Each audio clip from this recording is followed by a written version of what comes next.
اب لوگ منسوب کر رہے ہیں کہ شاید جی وہ کوئی پیغام ہے جو وہ لے کر جا رہے ہیں، لاہور جا رہے ہیں اور 7 تاریخ کو واپس آئیں گے، وہاں جا کر وہ بشرا بی بی سے ملاقات کریں گے یا عمران خان صاحب کی بہنوں سے ملاقات کریں گے۔ بھائی ان کے ساتھ ان کا کیا تعلق؟ مجھے تو نہیں لگ رہا کہ وہ ملاقات بھی کریں گے۔ اگر ملاقات ہوئی بھی تو بشرا بی بی سے لازمی ملاقات ہو سکتی ہے، ادروائز مجھے نہیں لگتا کہ وہ کسی اور سے ملاقات کریں گے۔ بہنوں سے بھی ہو سکتی ہے، ایسا نہیں ہے کہ میں اس کو بالکل انکاری ہوں، لیکن اس ملاقات کا اثر جو ہے وہ پاکستانی سیاست پر نہیں ہوگا۔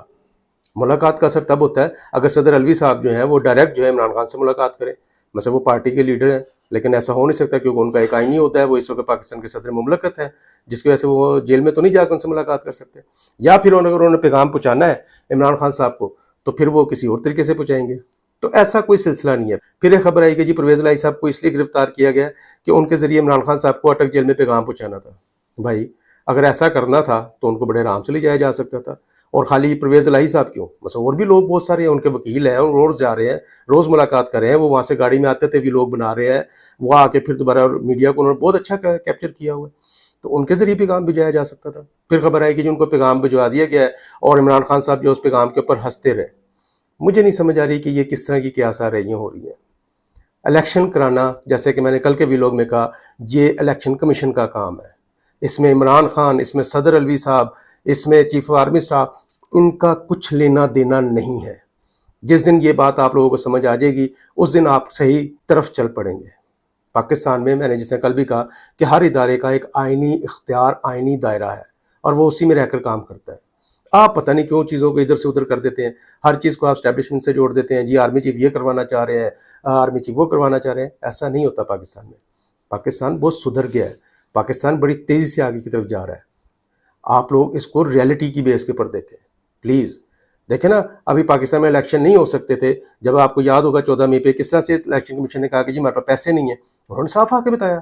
تو اس میں آرمی چیف کا کیا کام؟ پاکستان کے پاس پیسے نہیں تھے، اس میں آرمی چیف نے تو پیسے نہیں دینے تھے نا، وزیر خزانہ نے پیسے دینے تھے، وزیر خزانہ نے منع کر دیا جی ہمارے پاس پیسے نہیں ہیں، گو کہ وہ 20 ارب روپیہ بہت کم تھا، اور اس کے بعد انہوں نے اس کے اگلے ہی ہفتے جو ہے وہ 200-250 ارب روپیہ جو ہے وہ اپنے منسٹرز میں بانٹا۔ بھائی 20 ارب روپیہ نہیں تھا، 200-250 ارب روپیہ تھا۔ تو اس لیے جو الیکشن کمیشن کہے گا وہی مانا جائے گا۔ تو آپ ایسی ادھر ادھر کی باتیں نہ کیا کریں پلیز، آپ کی بڑی مہربانی۔ آپ ہر بات میں جو اسٹیبلشمنٹ کو اور آرمی چیف کو رگیت دیتے ہیں، یہ زیادتی والی بات ہے۔ اب الیکشن کی ڈیٹ دینا جو ہے وہ آرمی چیف کا کام تو نہیں ہے نا، صدر کا کام ہے، صدر دیں ڈیٹ۔ الیکشن کمیشن کا کام ہے دیں ڈیٹ، نہیں دے رہے دونوں، تو اس میں آرمی چیف کہاں سے آ گیا؟ عجیب باتیں کرتے ہو یار۔ اب اسحاق ڈار صاحب نے جو کہا کہ مجھے جی خفیہ ہاتھوں نے روکا ہوا تھا، وہ بھائی وہ خفیہ ہاتھ کون سے ہیں؟ آپ کو اگر پتہ ہے کہ خفیہ ہاتھ ہیں تو آپ ان کا نام لیں، آپ بھی خفیہ کہہ کے اور چپ کر کے پتلی گلی سے نکل جاتے ہیں۔ اس کے اوپر جو ہے مریم نواز صاحبہ کا بھی ایک بیان آیا کہ ہم جو ہے خوشحالی کی ہوا سے جو ہے مہنگائی کے آنسو صاف کریں گے، جس پر میں دیکھ رہا تھا کہ حسن اسحاق صاحب نے جو ہے بڑی لاپا دی۔ انہوں نے تو بہت کہا کہ جی یہ گھٹیا فلم کا گھٹیا ڈائلاگ ہے۔ خیر میں تو ایسے الفاظ نہیں کہہ سکتا۔ مریم بی بی نے جو یہ بات کی ہے بڑی شاعرانہ بات ہے، اور شاعروں کی بات کی گہرائی کو آپ لوگ نہیں سمجھتے۔ میں پھر کہتا ہوں آپ عوام جو ہے نا بالکل بیوقوف ہے، آپ لوگ بات ہی نہیں سمجھتے۔ مریم بی بی نے کہا ہم خوشحالی کی ہوا سے آپ کی مہنگائی کے آنسو پہنچیں گے۔ آپ کو پتہ ہے 16 مہینوں نے کتنی کوشش کی ہے، وہ تو ہوا نہیں چلی، جس کی وجہ سے نہیں تو آپ کے تو یہ سارے آنسو صاف ہو جانے تھے، خشک ہو جانے تھے۔ اب مزداری کی بات ہے کہ آپ اتنا رو لیے ہوئے ہیں کہ ایٹومیٹلی آپ کے جو آنسو ہیں وہ ختم ہو چکے ہیں اور خشک ہو چکے ہوئے ہیں، لہٰذا آپ مزید رونے کی کوشش مت کیجیے گا، اور آپ جو ہے نا تھوڑا سا صبر کیجیے۔ انشاءاللہ مریم نواز صاحبہ نے جو کہا ہے وہ ہو کر رہے گا۔ ناظرین، پیپلز پارٹی کے اوپر بھی سنا ہے کہ بڑے سختی کے دن آ چکے ہوئے ہیں، ان کے بھی کچھ 60 سے زیادہ لوگ جو ہیں وہ اسٹاپ لسٹ میں ڈال دیے گئے ہیں، اور سنا ہے کہ جی زرداری صاحب کو جو ہے ملک سے جانے کا کہہ دیا گیا ہے، اور سننے میں یہ بھی آیا، ذرائع سے خبریں یہ بھی ہیں کہ شاید وہ ملک چھوڑ کے جا چکے ہیں۔ بھائی زرداری صاحب جو تھے رجیم چینج آپریشن کے کنگ تھے، آپ کو یاد ہوگا انہوں نے ایک تقریر میں کہا تھا کہ وہ ہم سے کہتے ہیں کہ کوئی راستہ نکالو، تو پھر ہم نے کہا کہ پہلے اس کو اتارو، اور پھر جب انہوں نے اتروا دیا تو پھر زرداری صاحب نے جو ثابت کیا، جو انہوں نے کرنا تھا انہوں نے کیا۔ سندھ ہاؤس میں آپ کو پتہ ہے کس طریقے سے مبینہ طور پر جو ہے وہ سیلنگ پرچیزنگ ہوئی۔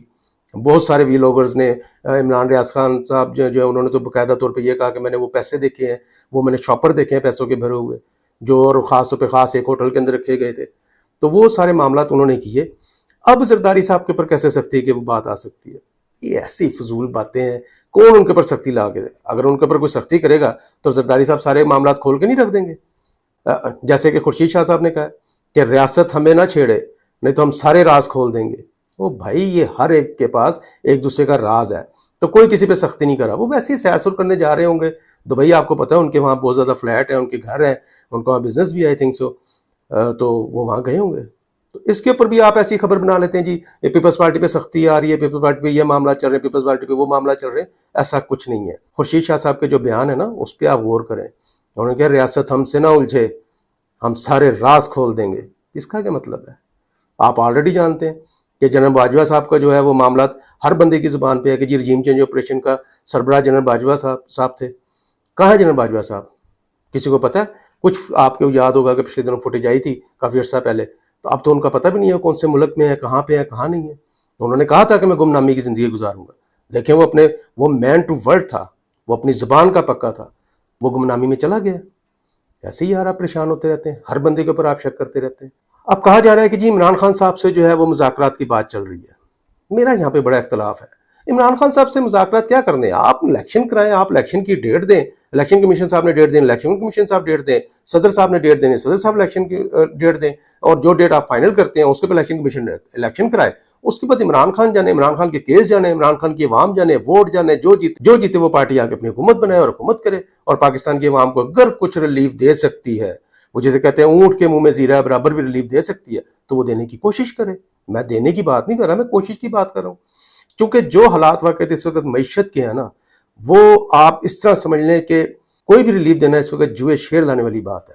اس کی وجہ یہ ہے کہ اسحاق ڈار صاحب نے یاد ہوگا کہ جب عمران خان صاحب کی حکومت آ رہی تھی 2018 میں, اس وقت بھی اس طرح کی مائنز بچھائی تھی جسے معیشت کی مائنز بچھاتے ہیں, معیشت کی مائنز کہیں گے, کہ عمران خان صاحب کو انہوں نے کہا تھا, بلکہ کسی نے کہا تھا, آئی تھنک سو کہ خاقان عباسی صاحب نے کہا تھا کہ ہم یہ جو ہم مائنز بچھا کے جا رہے ہیں 3 سال تک تو عمران خان صاحب کی کمری سیدھی نہیں ہوگی. لیکن انسان کی نیت ہوتی ہے, انسان جو ہوتا ہے وہ اپنا ایک فیصلہ کرتا ہے, پھر اللہ کی ذات پاک ایک فیصلہ کرتی ہے, اور اللہ تعالیٰ انسان کی نیت دیکھتا ہے. میرا خیال ہے کہ شاید عمران خان صاحب کی نیت صاف ہوگی, جس کی وجہ سے انہوں نے فوری طور پہ پاکستان کی معیشت 1 سال میں ہی سنبھال لی تھی. وہ 3 سال کی بات کر رہے تھے. اس کے بعد کیا ہوا کہ کرونا آ گیا. کرونا میں ہی پاکستان کی معیشت جو ہے بہترین چلی. بس غریب بندوں کو جو ہے 12 14 ہزار روپے ملتا رہا. آپ جانتے ہیں کہ اس کی تعریف یورپی یونین بھی کرتی ہے, اس کی تعریف جو ہے وہ کیا کہتے ہیں سلامتی کونسل میں بھی ہوتی ہے, اس کی تعریف پوری دنیا کرتی ہے. پاکستان پہلے ان 2-4 ملکوں میں تھا جنہوں نے کرونا کے دوران جو ہے بہترین کام کیا تھا.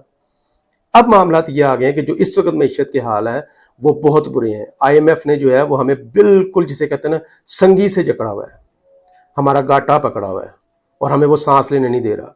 آپ نے سنا ہوگا وہ جو ہماری وزیر خزانہ بیچاری نہیں وہ شاید سننے میں آ رہا تھا کہ شاید وہ چھوڑ دیں, لیکن کون چھوڑتا ہے. خیر انہوں نے کہا ہے کہ ہم جب تک جو ہے آئی ایم ایف کو خوش نہیں کریں گے یا مطمئن نہیں کریں گے, آئی ایم ایف کو ہم مطمئن نہیں کریں گے, تب تک ہم عوام کو کوئی ریلیف نہیں دے سکتے بجلی کے معاملے میں. آئی ایم ایف نے ان سے مانگا کہ آپ مجھے روڈ میپ دیں کہ آپ اگر اتنے ارب روپیہ بجلی کے معاملات میں کم کرتے ہیں یا عوام کو سبسڈی دیتے ہیں یا ان کو ریلیف دیتے ہیں, تو یہ اتنے ارب روپیہ آپ کہاں سے جنریٹ کریں گے. تو ظاہر بات ہے کان ادھر سے پکڑ لیں, کان ادھر سے پکڑ لیں, پکڑا تو عوام کا کان جانا ہے. تو ایسی فضول جو ہے نا امیدیں لگانے کا فائدہ کوئی نہیں ہے.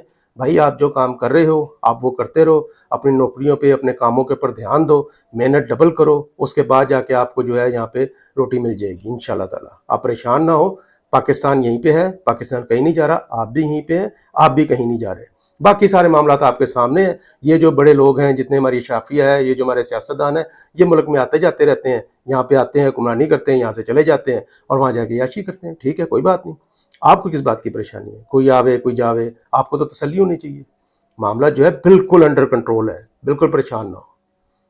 ٹھیک ہے, میری اس ویڈیو سے کسی کی دل آزاری ہے تو میں پیشگی معافی چاہتا ہوں. میرے اس چینل کو سبسکرائب کریں, لائک کریں, شیئر کریں, اور اگلی ویڈیو تک کے لیے اجازت چاہیے. تب تک مجھے اور پاکستان کو اپنی دعاؤں میں یاد رکھیے گا. پاکستان زندہ باد.